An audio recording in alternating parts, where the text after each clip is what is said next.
Hello mayam, nova chahi na lakpasida punamapu yakmagon pidari asigi chahi anova lakpaga loinana nova makhalgi yen grill tawbagi video ama semjabani mayam punna yeng taminarasi semdoklaba yen khara tawjarure grill tawnaba sem sajarage mayam khatana yeminarasi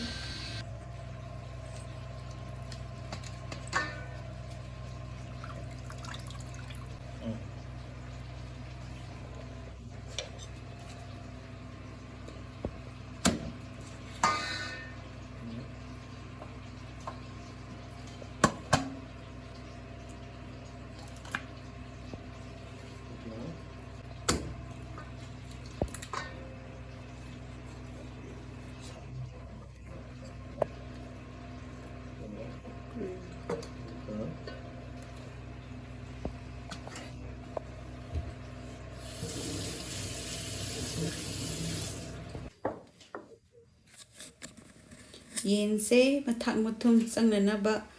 mapa khar khar da yathok saraga hapsadoin marinate tawjadoini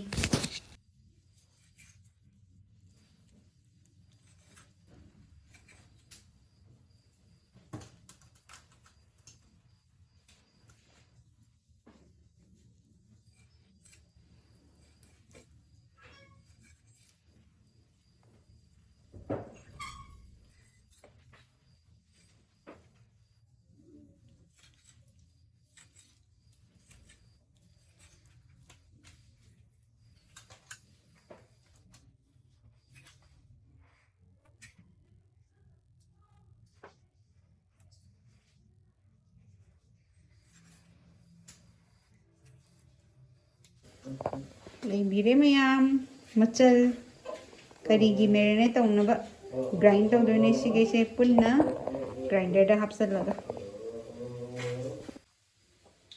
dudi hapsalasi hanbada sing hapsare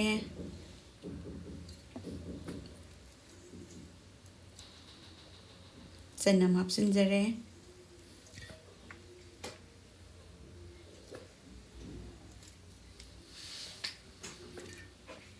tilau su hapsinjare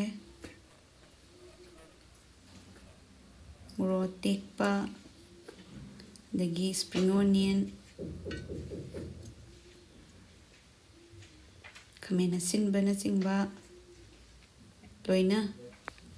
hapsinjarani duga thum khara hapsarani chang yengaga chananaba khoigi pochak tuga yenga kayam yam changadagi yengaga duga yumda semjaba machal khara su hapsarage machu phajanaba machu khara degi morok machu khara su hapsare soya sauce spoon animuk hapsage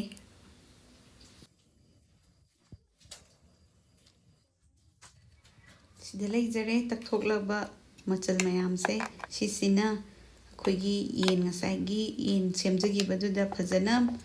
type totpiraga massage tawbidoini phajana mathak manung se manung yauna changnanaba phajana tothokpiro machal mayam se hapaga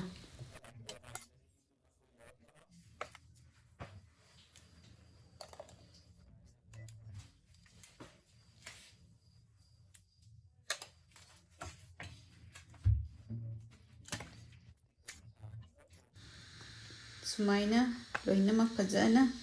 asapumba phajana naibiraga totpa loijare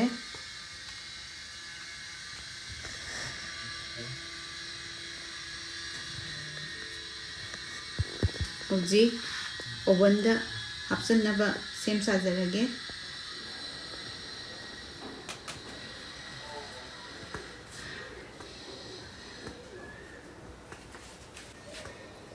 oven se hana preheat tawbiraga thambiba kesu kaide khoigi su hana ngahak minute 5 gumba preheat tawraga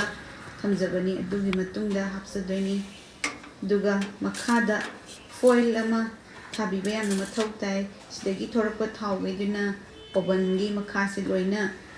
chaithoga leibudu nuai nuaite aduduna foil se hapiyo makha thana pung muki matungda se leijare ngasai marinate tawraba chicken se masak yam phajare duga akoina hena crispy oina ba athak sida honey khara haidi khoi khara teijabani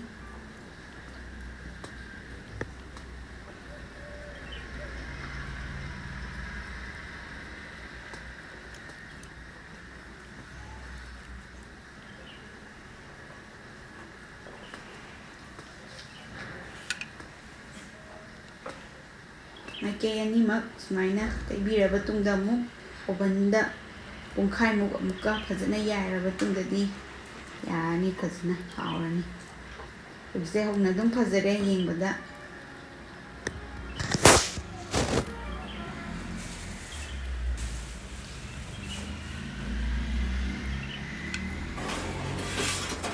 hapsinjarage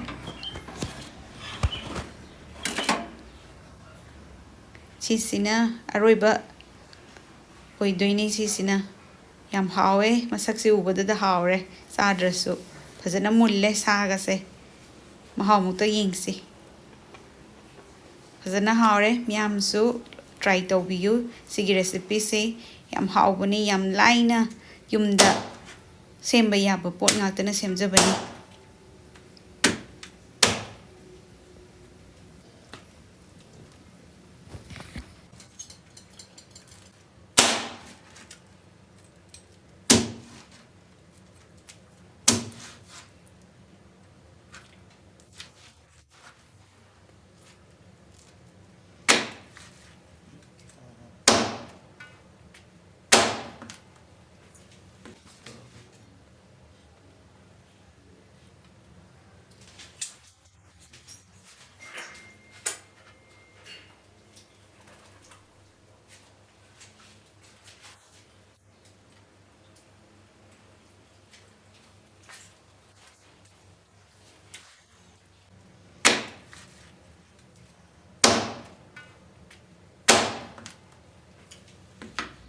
Ingbiyu mayam yense kayam phajana mullage adagi kayam phajana thotge tenderoige juicy oige haibdo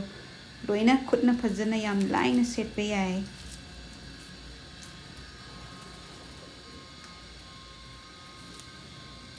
haurani ngasidi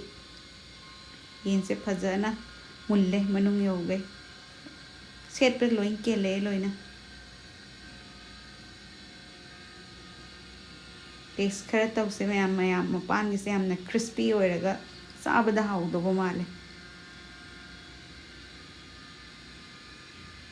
yam haure mayam su try tawraga